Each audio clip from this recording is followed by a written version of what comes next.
பழனியில் முருகனை எந்த அலங்காரத்தில் பார்த்தால் என்ன பலன், என்ன அதிசயம் நடக்கும் தெரியுமா?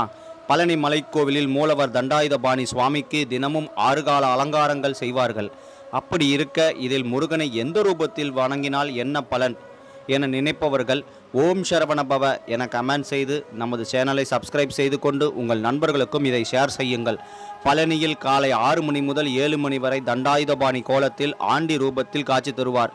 இந்த கோலத்தில் இம்முருகனை தரிசனம் செய்யும் போது தொழில் மேன்மை ஏற்படும், எதிலும் முக்கியத்துவம் ஏற்படும், பிரச்சனைகள் தீர்க்கும், தைரியம் கிடைக்கும். அடுத்து 7:30 மணி முதல் 9 மணி வரை வேடன் அலங்காரம். இந்த அலங்காரத்தில் முருகனை காணும் பொழுது எதிலும் கவனத்துடன் இருத்தல், யாரையும் எதிர்கொள்ளும் தன்மை வருதல், யாரிடம் எப்படி பேச வேண்டும் என புக்தியும் கிடைக்கும், சக்தியும் கிடைக்கும்.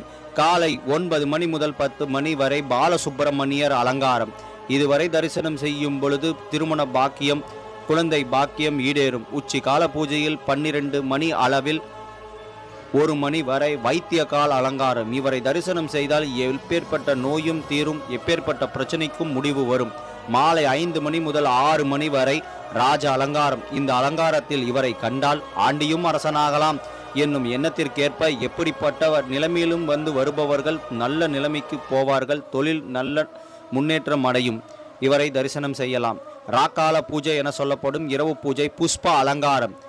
கஷ்டங்கள், கவலைகள் எதுவாய் இருந்தாலும் இவரை காணும்போது அதிலிருந்து விமோச்சனம் கிடைக்கும். கடைசியாக முருகன் ஆண்டி கோலத்தில் நெஞ்சில் சந்தத்துடன் பார்த்தால் இந்த அலங்காரத்தில் இவரை பார்க்கும்போது எப்பேற்பட்ட பிரச்சனையும் அது எல்லாம் முடிவுக்கு வரும், தீராத நோயும் தீரும் என ஆற்றல் கொண்டதுதான் அந்த அலங்காரம். நீங்கள் பழனிக்கு சென்றுள்ளீர்கள் என்றால் இதில் எந்த அலங்காரத்தில் முருகனை தரிசனம் செய்துள்ளீர்கள் என கமெண்டில் கூறுங்கள். மற்றவர்களும் தெரிந்து கொள்ளட்டும்.